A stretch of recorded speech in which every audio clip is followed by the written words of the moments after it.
पिछली वीडियो में हमने दुनिया के सबसे बड़े वैक्सीनेशन ड्राइव की बात की। भारत के पॉपुलेशन को देखते हुए ये तो लाजमी है कि हम कुछ भी करें वो दुनिया में सबसे बड़ा ही होगा। इस वीडियो में हमने वैक्सीनेशन प्रोसेस की बात की। जी हाँ, कोरोना का वैक्सीन आ चुका है। तो अगर आपने ये वीडियो नहीं देखा है तो ज़रूर देखें। आप इस वीडियो को इधर कोने से और नीचे लिंक में से एक्सेस कर सकते हैं। यहाँ हमने ये भी बताया कि ये वैक्सीन किसे और कैसे मिलेगी। अगर आप वैक्सीन लेते हैं तो आपको किन किन बातों का ध्यान रखना चाहिए और कई ऐसे सवालों का जवाब दिया। तो ये वीडियो ज़रूर देख लें।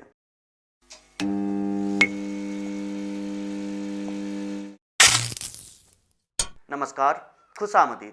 नजरिया एक जरिया के इस सेगमेंट में हम आज अमेजॉन प्राइम पर आ रहे सीरीज तांडव का रिव्यू करेंगे और कंट्रोवर्सी पर भी बात करेंगे। अगर आपने ये सीरीज नहीं देखा है तो चिंता ना करें, ये एक स्पॉइलर फ्री रिव्यू है। आमतौर पर हम रिव्यू नहीं करते, पर इस सीरीज पर इतनी कंट्रोवर्सी हो रही है कि हमें इस सीरीज को देखना पड़ा, ये समझने के लिए कि इस तांडव पर इतना तांडव क्यों हो रहा है। फिर हमने सोचा कि क्यों ना कंट्रोवर्सी पर बात करने के साथ साथ रिव्यू भी कर लिया जाए। तो अगर सिंपल भाषा में बोले तो तांडव एक तरीके से हाउस ऑफ कार्ड के कॉन्सेप्ट को कॉपी करके बनाया गया है, जहां स्टूडेंट इलेक्शन और इंडियन सर्कमस्टेंसेस को मिक्स करके हाउस ऑफ कार्ड का इंडियनाइज्ड वर्जन बनाया गया है। ये सीरीज इंडियन पॉलिटिक्स के चारों ओर घूमती है, जहां नेशनल लेवल पॉलिटिक्स और स्मॉल लेवल पॉलिटिक्स जैसे कि स्टूडेंट पॉलिटिक्स को दिखाया गया है। ये स्टोरी दो लीड के बारे में है। समर प्रताप जो कि प्राइम मिनिस्टर बनना चाहते हैं पर पार्टी में हो रहे पॉलिटिक्स के कारण नहीं बन पाते। वहीं दूसरे किरदार शिवा हैं जो कि बिहार से हैं और वीएनयू यूनिवर्सिटी में पढ़ते हैं। ये आईएएस बनना चाहते हैं पर हालात के कारण पॉलिटिक्स में आ जाते हैं। तांडव इन्हीं दो कैरेक्टर्स के इर्द गिर्द घूमता रहता है और 9 एपिसोड के सीरीज में अलग अलग सोशल इविल्स को दिखाया गया है। कास्टिंग की बात करें तो थिग्मांशु धूलिया देवकी नंदन का रोल प्ले कर रहे हैं, जो कि सीरीज में जेएलडी पार्टी के हेड हैं और करंट प्राइम मिनिस्टर हैं। सैफ उनके बेटे समर प्रताप का रोल प्ले कर रहे हैं। डिंपल कपाड़िया अनुराधा किशोर के कैरेक्टर को प्ले कर रही हैं, जो कि देवकी नंदन की गर्लफ्रेंड है और उनके पार्टी की एक वरिष्ठ नेता है। कुमुद मिश्रा गोपाल दास बने हैं, जो कि पार्टी के सीनियर लीडर हैं और देवकी नंदन के दोस्त हैं। सुनील ग्रोवर गुरुपाल चौहान बने हैं, जो कि समर के पर्सनल असिस्टेंट हैं। अनूप सोनी कैलाश कुमार का रोल प्ले कर रहे हैं। कैलाश पार्टी के एक नेता हैं और लोअर कास्ट से बिलोंग करते हैं। डिनो मोरियो और संध्या मृदुल वीएनयू के प्रोफेसर बने हैं, जो कि एक दूसरे से मैरिड थे और अब डाइवोर्स के कगार पर हैं। संध्या और कैलाश के एक्स्ट्रा मैरिटल अफेयर चल रहे हैं। वहीं कृतिका कामरा सना मीर का कैरेक्टर प्ले कर रही है, जो कि वीएनयू की स्टूडेंट है और इनका अफेयर डिनो के कैरेक्टर जिगर से है। मोहम्मद जीशान अयूब शिवा का रोल प्ले कर रहे हैं। शिवा बिहार का रहने वाला है और वीएनयू का स्टूडेंट है। परफॉर्मेंस की बात करें तो इस सीरीज में कास्ट ने एवरेज परफॉर्मेंस दी है। जीशान अभी उभरते हुए कलाकार हैं, जो कि जेएनयू और सीए प्रोटेस्ट के कारण काफ़ी सुर्खियों में रहे, पर एक्टिंग में इमेच्योरिटी साफ दिखती है। बहुत सीन्स ऐसे हैं जहां उनकी परफॉर्मेंस टू द पॉइंट रही, पर कई ऐसे इंस्टेंस रहे जहां उनके एक्सप्रेशंस सीन और मूड को पूरी तरह पोर्ट्रे नहीं कर पाए। एक्टिंग एक होलसम पैकेज है और आपकी एक्टिंग पूरे फिल्म या सीरीज में दिए गए परफॉर्मेंस को ध्यान में रखकर जज किया जाता है। एक्टिंग में एक्सप्रेशन और वॉइस मॉड्यूलेशन या डायलॉग डिलीवरी का ज़्यादा महत्व होता है। जिशान के एक्सप्रेशन कई जगह ब्लैंक या अननेसेसरी लगे। वहीं डायलॉग डिलीवरी भी टू द पॉइंट नहीं थी, पर हो सकता है कि ये प्रॉब्लम डबिंग के समय आई हो। सैफ मंजे हुए कलाकार हैं और इन्होंने कई मूवीज़ और सीरीज़ में अपनी एक्टिंग से हमारा दिल जीता है, पर यहाँ उनकी भी परफॉर्मेंस इतनी खास नहीं लगी। मतलब कि कोई ऐसा मेमोरेबल परफॉर्मेंस नहीं था जो कि उन्हें इस सीरीज का गणेश गायतोंडे बना दे। डिंपल कपाड़िया, थिग्मांशु धूलिया, कुमुद मिश्रा और अनूप सोनी की performance up to the mark रही और इनके परफॉर्मेंस से कहीं शिकायत नहीं की जा सकती है। साइड कैरेक्टर्स के परफॉर्मेंस भी अच्छी थी। उन्होंने स्क्रिप्ट के अनुसार अच्छा काम किया है। इस सीरीज में अगर कोई अपनी छाप छोड़ पाया है तो वो हैं सुनील ग्रोवर। उनका ये विकराल रूप और एटीट्यूड पहली बार देखने को मिला। कैरेक्टर के अलग अलग शेड्स को जिस तरह उन्होंने निभाया है वो काबिले तारीफ है। अब स्क्रिप्ट की बात करें तो ये एक मीडियोकर लेवल का स्क्रिप्ट है, जहां ना किसी कैरेक्टर को डिफाइन किया गया है ना मोटिव्स को। तांडव का कॉन्सेप्ट इंटरेस्टिंग है, पर इसका एग्जीक्यूशन बेकार रहा। कोई भी एक्शन के पीछे मोटिव होता है और मोटिव के पीछे मोटिवेशन। अगर आप कैरेक्टर के मोटिवेशन को नहीं दिखाते तो ऑडियंस उनके मोटिव को नहीं समझ पाते और उनके एक्शंस को जस्टिफाई नहीं कर पाते, जिस कारण से एक इमोशनल लेवल पर उस कैरेक्टर से कनेक्ट नहीं कर पाते हैं। इस सीरीज में सबसे अच्छा और वेल रिसर्च्ड कैरेक्टर शिवा और सना मीर का है, जिनके एक्शंस और मोटिव्स को क्लियरली दिखाया गया है। इनके कैरेक्टर आर्क को एक सीक्वेंस में दिखाया गया है, पर वहीं बाकी कैरेक्टर्स के एक्शन को जस्टिफाई करने के लिए मोटिव्स और मोटिवेशंस को ऐसे दिखाया गया है जो कि लॉजिकली फिट नहीं बनते। वहीं कुछ अननेसेसरी कैरेक्टर्स भी हैं, जैसे कि समर की वाइफ या अनुराधा के बेटे का कैरेक्टर, जिनको बिल्कुल भी यूज नहीं किया गया है। हो सकता है कि अगर इस सीरीज का सीक्वल आए तो इन्हें यूज किया जाए, पर फिर जो इस सीरीज ने ट्राई किया है वो कुछ नया है। बस जो ये सस्पेंस वाली सीरीज का ट्रेंड इंडिया में चल रहा है वो गलत दिशा में जा रहा है, जहां वो एक्शंस दिखाकर ऑडियंस को कंफ्यूज करते हैं, फिर उसके पीछे के मोटिव और मोटिवेशन को समझाते हैं। यहाँ ऑडियंस कहानी और कैरेक्टर को हल्के में ले लेती है और एक इमोशनल कनेक्ट नहीं बना पाती। सीरीज समय समय पर स्लो लगती है और ऐसा लगता है कि कुछ सीन्स और कैरेक्टर्स को और एक्सप्लोर किया जा सकता था, वहीं कुछ सीन्स को हटाया भी जा सकता था। एक और बात इंडियन डायरेक्टर्स को समझनी चाहिए कि बताने से अच्छा होता है दिखाना। अगर आप कुछ दिखा चुके हैं तो उसको बताओ मत, और अगर आप बता चुके हैं तो दिखाओ मत। जैसे एपिसोड में समर अपने पिता से कहता है कि वो रिश्तों से ज़्यादा अहमियत कुर्सी और पावर को देते हैं, तो फिर बाद में अनुराधा को ये बताना ज़रूरी नहीं था। वहीं एक सीन में जहां पॉलिटिक्स के लिए देवकी अपने एक खास दोस्त या पार्टी मेंबर को मरवा देते हैं, तो ये बताने की जगह अगर आप ये सीन ही दिखा देते तो काम बन जाता और बताने की ज़रूरत ही नहीं पड़ती। अब कंट्रोवर्सी की बात करें तो कई बीजेपी कार्यकर्ता और लीडर्स का मानना है कि ये सीरीज हिंदू भगवानों का मजाक उड़ाता है। हम यहाँ एक सीन प्ले कर रहे हैं, आप बताइए कि इसमें मजाक क्या उड़ाया गया है। हम ये सीन भगवानों का मजाक उड़ाने के लिए नहीं दिखा रहे, जिनको आपत्ति थी उन्होंने ही इस सीन को फेमस किया है। नारायण नारायण। चलो साउंड बढ़ा। भोलेनाथ, प्रभु, ईश्वर, ये राम जी के फॉलोअर दिन भर दिन सोशल मीडिया पे बढ़ते ही जा रहे हैं। मुझे लगता है हमें भी कोई नई सोशल मीडिया स्ट्रैटेजी बना लेनी चाहिए। क्या करूं? नई फोटो लगाऊं? भोलेनाथ, आप बहुत ही भोले हैं। कुछ नया कीजिए। हाँ, इनफैक्ट कुछ नया ट्वीट कीजिए, कुछ सेंसेशनल, कोई भड़कता हुआ शोला। जैसे कि हाँ, कैंपस के सारे विद्यार्थी देशद्रोही हो गए, आजादी आजादी के नारे लगा रहे हैं। आजादी? What the इधर।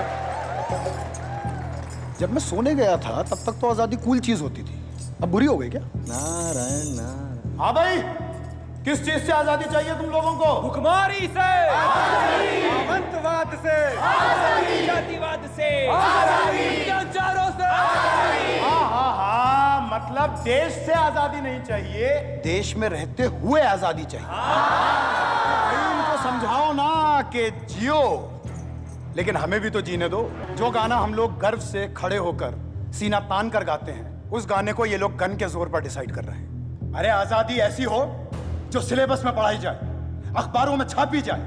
दुनिया ऐसी हो कि मजदूर का पसीना सूखने से पहले उसके हाथ में उसकी मेहनत का पैसा हो। अब जब आपने ये सीन देख लिया तो समझिए कि ये एक पीरियड ड्रामे की तरह है, जो कि किरदार नारद मुनि और शिव भगवान को आज के ज़माने में इंट्रोड्यूस करते हैं और ये पोर्ट्रे करते हैं कि अगर भगवान हमारे बीच होते तो वो भी आज के सोशल मीडिया वर्ल्ड से अपडेटेड रहते। ये एक सटायरिकल पीरियड ड्रामा है, वो भी ड्रामे के अंदर। यहाँ मजाक किस बात पर बनाया गया वो हमारे समझ के परे है, और ऐसा नहीं है कि ये पहली बार किया गया है। जाने भी दो यारो अपने टाइम की एक क्रिटिकली अक्लेम्ड फिल्म रही है, उसमें भी कुछ ऐसे ही सीन्स हैं, तब हिंदू सेंटिमेंट्स को चोट क्यों नहीं पहुंची। और जहाँ तक राम भगवान और शिव भगवान में कंपटीशन की बात है, तो जी ये हम कई धार्मिक फिल्मों में भी देख चुके हैं कि अगर एक भक्त किसी एक भगवान की पूजा करता है तो दूसरे भगवान उसको कष्ट देते हैं। तब तो कोई इस बात पर हल्ला नहीं कर रहा था। अब दूसरा कंट्रोवर्सी ये आता है कि ये सीरीज दलितों का अपमान करता है, तो इसके पहले हम किसी भी मूवी, प्ले, ड्रामा या सीरीज का पर्पस समझ लें। तो इन सब का काम पैसे कमाना तो है ही, पर इनका मॉडल एंटरटेनमेंट और मैसेज बेचने का है। ये आपके पैसे और समय के बदले आपको मैसेज देते हैं और एंटरटेन करते हैं। पर एक और पर्पस ये भी होता है कि फिल्म, ड्रामा, सीरीज एक आईने की तरह होता है जो हमारे समाज के असली चेहरे को लोगों तक लाता है। यहाँ कंट्रोवर्सी इन दो सीन्स पर है। सुनो, जब एक छोटी जात का आदमी एक ऊंची जात की औरत को डेट करता है ना, तो वो बदला ले रहा होता है सदियों के अत्याचारों का, सिर्फ उस एक औरत से। Just sign the fucking papers. जिगर ने मुझसे एक बात कही थी and I thought it was bullshit. उसे कहा था जब एक छोटी जात का आदमी एक ऊंची जात की औरत को डेट करता है तो सिर्फ बदला लेने के लिए, सदियों के अत्याचारों का, सिर्फ उस एक औरत से। And I thought it was bullshit.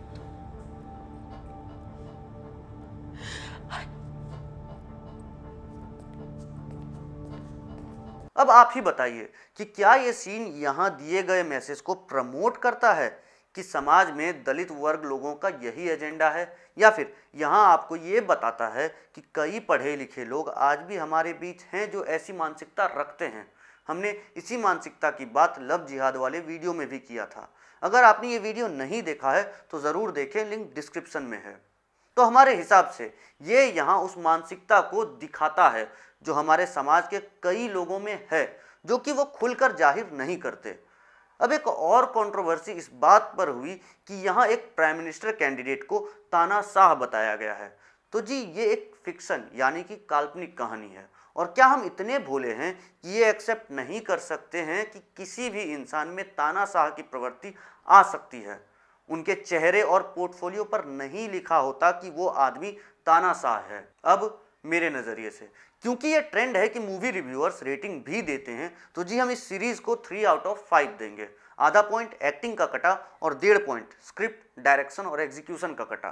देखिए, हम ये नहीं कहते कि तांडव एक मस्ट वॉच सीरीज़ है और आपको ये देखनी ही चाहिए, पर हाल के चल रहे माहौल को देखते हुए हम यही सजेस्ट करेंगे कि आपको ये एपिसोड्स देखने चाहिए और खुद तय करना चाहिए कि आपकी भावनाओं को चोट पहुंची है या नहीं।